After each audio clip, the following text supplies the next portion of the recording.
So, people die. A friend of mine's neighbor, a 47-year-old father of two teenagers, went out to scoop snow.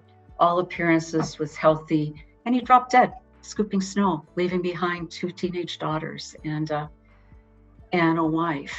A lovely family had an 8-year-old diagnosed with leukemia, and the 8-year-old died. We die.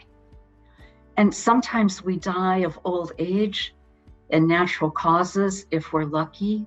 Sometimes we drop dead unexpectedly. Sometimes children die. And we think, oh, that's unnatural, it shouldn't happen that way. But death is really a very natural process, and death is death. But especially in this culture, we have such aversion. We are death phobic in this culture. So we don't die, and our pets don't die. We put our pets to sleep. Well, those pets are not going to wake up again. They be dead.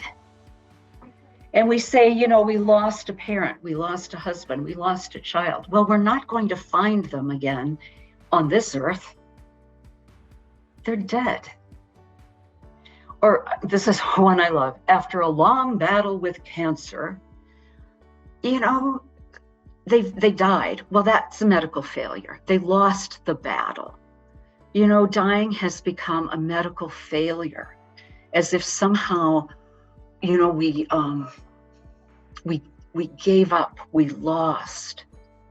And there's all this magical thinking about, just more time. We spend more money and cause more pain to people and to families, paying homage to the God of more time, pushing away that inevitability of death. But you know what? Talking about it does not make it happen. And there's this whole phobia about, well, I'm not going to talk to mom about dying because, it's not a conscious thought, but there's this fear about, well, if we talk about it, then, mom's going to die, or somebody's going to die, or somebody who's sick is going to die if we talk about dying. We're all going to die. Everybody. There are no exceptions. We're all going to die. And you know what? Just like a woman's body knows how to birth a human onto the planet, all of our bodies know how to die. We know how to do it. There's a very, in a natural death, there's a very systematic process to the body shutting down. People stop eating solids, they stop drinking, they spend more time in sleep. And most of us have this natural impulse, well, mom, just have a little bit of Jell-O. Would you just eat something? Like, if we can just feed them, if we can just nourish them, it's that last thing we can do for them. It's this loving thing of putting food in their body when actually it is not love, because their bodies are no longer able to process the food, and it will just cause discomfort.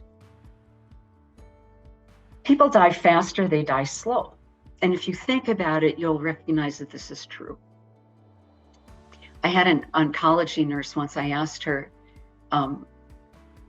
how she would prefer to die. And she said, well, probably cancer, because it gives me time to do the closure and to say goodbye and to bring things to close and to help people get ready for my being gone.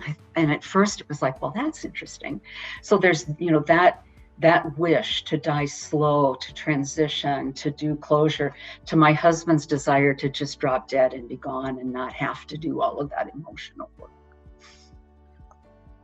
So the thing about being a death doula, an end-of-life doula, is to help people understand that they have agency over how they live their last chapter of their life.